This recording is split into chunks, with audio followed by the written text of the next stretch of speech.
Prepare yourself, history lovers, because we're stepping into the serene yet stern world of feudal Japan, where justice took a form as unexpected as it was tranquil. It's the early 17th century, around 1603 CE, and you're standing in the misty gardens of a samurai stronghold, the soft rustle of bamboo blending with the distant clang of a sword being sharpened. Here, amidst the rigid honor code of the Edo period, samurai warriors enforced punishments that were less about brutality and more about a strange, almost meditative ritual. These weren't the chaotic executions of European courts, but deliberate acts, sometimes involving tea ceremonies or silent confinement, designed to restore balance. This tale unveils the resilience of a warrior class, turning punishment into an art form in a society obsessed with harmony, leaving you to ponder the mind behind such peculiar practices. The Edo period, beginning with Tokugawa Ieyasu's shogunate in 1603, marked a time of peace after centuries of war.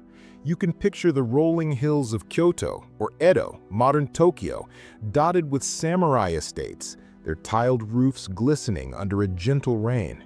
The samurai, numbering around 5% of Japan's population, were more than soldiers. They were administrators, poets, and enforcers of the Bushido Code, a moral framework emphasizing loyalty, courage, and honor. Punishment under this system was a public affair, overseen by daimyo lords to maintain order in a newly unified Japan. Historical records, such as the Tokugawa Jiki, detail a shift from battlefield executions to structured penalties, reflecting a society craving stability. Yet within this framework, certain punishments stood out for their odd calmness, a departure from the violence of earlier eras. One such practice was the tea ceremony punishment.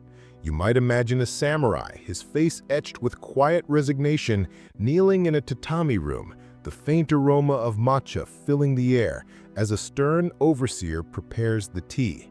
Historical accounts, like those in the Hagakure by Yamamoto Tsunetomo, suggest that disgraced warriors were sometimes forced to participate in a full tea ritual, every precise movement, from whisking the tea to bowing, before their sentence was carried out. This wasn't mercy, it was a test of composure, a way to cleanse the soul before exile or seppuku, ritual suicide. The ceremony's tranquility, with its measured pace and soft clink of ceramic, contrasted sharply with the impending doom, a ritual rooted in Zen Buddhism's emphasis on mindfulness. Villagers spoke of these events in hushed tones, their eerie calm a mark of samurai discipline. Life in Edo Japan was a delicate balance of order and tension. You can almost feel the cool breeze as you walk through a castle courtyard where samurai patrolled with katanas at their sides, their eyes watchful for dissent. The Tokugawa shogunate imposed strict class hierarchies, with peasants and merchants below the warrior caste, and any breach, be it theft or dishonor, demanded punishment. Historical evidence, such as edicts from the Bakufu, shows confinement in small, dark rooms as a common penalty, where silence and isolation were intended to foster reflection. Some samurai endured days without food, their only company the drip of water or the rustle of straw, a practice that, while harsh, carried a meditative undertone. This resilience turned punishment into a tool for redemption, a shared cultural response to maintain harmony in a rigid society. The samurai worldview infused these rituals with meaning. You might hear the soft chant of a Zen koan as a punished warrior meditated, his punishment a spiritual exercise to restore his honor. The tea ceremony, tied to the teachings of Sen Norikyu, was seen as a path to enlightenment even in disgrace, while confinement echoed Buddhist precepts of inner peace through solitude. Yet this approach puzzled foreign observers, like the Dutch traders in Dejima, who found it bizarre that death could follow a moment of such calm. Samurai shared tales of stoic acceptance around campfires, their stories preserved in haiku and oral traditions, revealing a resilient spirit. These narratives, hinted at in Edo period diaries, suggest a society where oddity and tranquility coexisted, punishment becoming a bridge between discipline and serenity. But the question remains, what drove the samurai to craft such calming rituals, and how did these practices shape their sense of honor? As you stand in the shadow of that misty garden, you might wonder what other secrets of their disciplined minds lie hidden in Japan's ancient scrolls, waiting to be revealed. Welcome back, history explorers, as we delve deeper into the tranquil yet perplexing world of feudal Japan, where samurai punishments reveal a deeper layer of discipline and survival. You last joined us in the early 17th century, around 1603 CE, standing in the misty gardens of an Edo period stronghold, marveling at the tea ceremony punishment and its eerie calm. Now let's uncover how these rituals evolved, fostered unexpected alliances, and tested the samurai's resolve in a society teetering between peace and control. A narrative that brings us closer to the heart of their strange justice. As the Edo period progressed, these calming rituals became more refined, blending tradition with psychological depth. You can picture a disgraced samurai kneeling in a tatami room, his hands steady as he performs the tea ceremony. The soft scrape of the bamboo whisk a stark contrast to the tension in his chest. Historical records, such as the Buke Shohato, laws for military houses, indicate that by the mid-17th century, this practice was formalized, with overseers noting the warrior's composure as a measure of his honor before exile or seppuku. Another ritual, confinement in a reflection cell, saw samurai isolated for days, their only sound the drip of a water clock, a method intended to induce meditation over punishment. These techniques, passed down through dojo training, turned oddity into a tool of mental fortitude, a resilience that kept the samurai caste intact amid strict oversight. This approach linked samurai across regions. You might imagine a daimyo from Osaka exchanging confinement techniques with a lord from Satsuma, their shared goal to maintain order through calm discipline. Archaeological evidence, like the preserved tatami rooms at Himeji Castle, reveals standardized layouts for these rituals, suggesting a cultural exchange among samurai clans. The tea ceremony, influenced by Zen masters like Taku and Saho, spread as a punishment method, with records from the Tokugawa shogunate showing its use in Edo and beyond.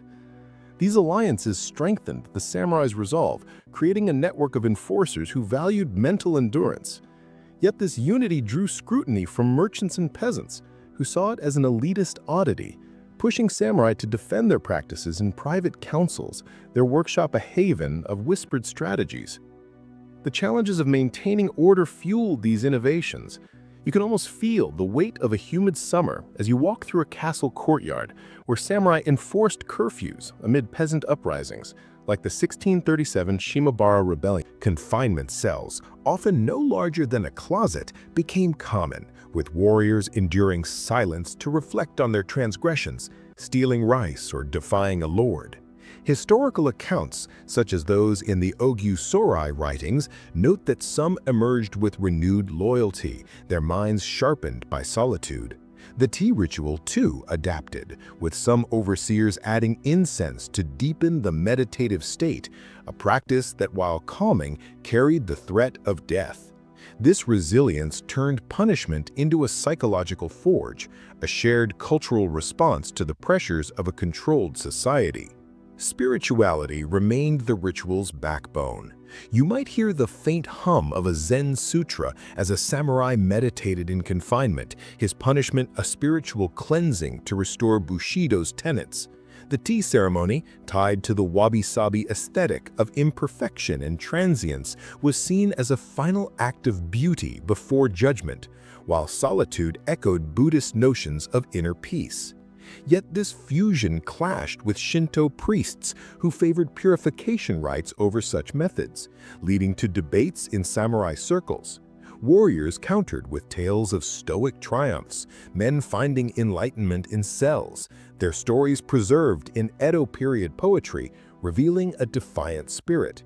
This tension shaped their identity, their odd rituals, a bridge between discipline and spiritual redemption, practiced under the watchful eyes of the shogunate. But the mind lingers. How did the psychological strain of these rituals affect the samurai's loyalty, and what hidden costs did they bear? As their practices deepened, the enigma of their inner world grew, leaving us to wonder what drove them to perfect this calming justice, and how did it influence Japan's cultural soul? Welcome back, history devotees, as we bring the serene yet strange tale of samurai punishments to its thoughtful conclusion. A story where rituals of calm shaped an empire's legacy in the most unexpected ways. You've journeyed with us to the early 16th century, around 1603 CE, exploring the tea ceremony penalties and meditative confinements of the Edo period, marveling at their tranquil resilience. Now let's witness the climax of this saga, where these practices faced their ultimate test, and their influence rippled through Japanese culture, leaving a mark that endures to this day. As the Edo period neared its end, these rituals reached their zenith amid growing unrest. You can picture a samurai kneeling in a tatami room during the 1860s, the air thick with the scent of matcha as the Boshin War loomed, his hands steady in a tea ceremony despite the threat of execution. Historical records like the Tokugawa Bakumatsu chronicles note that such rituals persisted, with warriors using them to maintain honor before surrendering to imperial forces. Confinement cells, too, saw their final use, with some samurai enduring weeks of silence as punishment for defying the Meiji Restoration. Archaeological evidence from Edo Castle reveals tatami worn thin by these rituals, alongside water clocks, suggesting their effectiveness in preserving mental strength. But the transition brought losses. Many warriors, unable to adapt, chose seppuku, their calm rituals a poignant farewell to a fading era. The fall of the samurai marked a turning point. You might imagine the last tea ceremony punishment in 1868 as the Tokugawa shogunate crumbled, the overseer's hands trembling as he served a condemned warrior, the room silent save for the whisk's scrape. The Meiji government abolished the samurai class, banning their rituals as relics of feudalism, and many workshops were abandoned, their tools gathering dust. Yet the practices didn't vanish. Zen monasteries adopted the tea ceremony's meditative aspects, while confinement inspired modern Japanese reflection techniques, as noted in 19th-century travelogues by Lacadio Hearn. This resilience seeded a cultural thread, blending samurai discipline into Japan's evolving identity. The spiritual resonance was profound. You can almost hear the final chants of a Zen koan fade as Shinto reforms overshadow Bushido, with priests decrying the rituals as outdated. Warriors faced disgrace, their meditative tools confiscated, but their stories endured. Fragments in haiku and oral tales, preserved by descendants, speak of men finding peace in confinement, turning their oddly calming punishments into legends of endurance. This fusion of discipline and spirituality left a legacy of inner strength, a lesson in harmony that outlasted their caste. Today, their tale echoes. The samurai's calming rituals mirror modern mindfulness practices, from meditation apps to corporate retreats, a thread of tranquility linking past to present. Their influence shaped Japan's cultural emphasis on composure, influencing global wellness trends.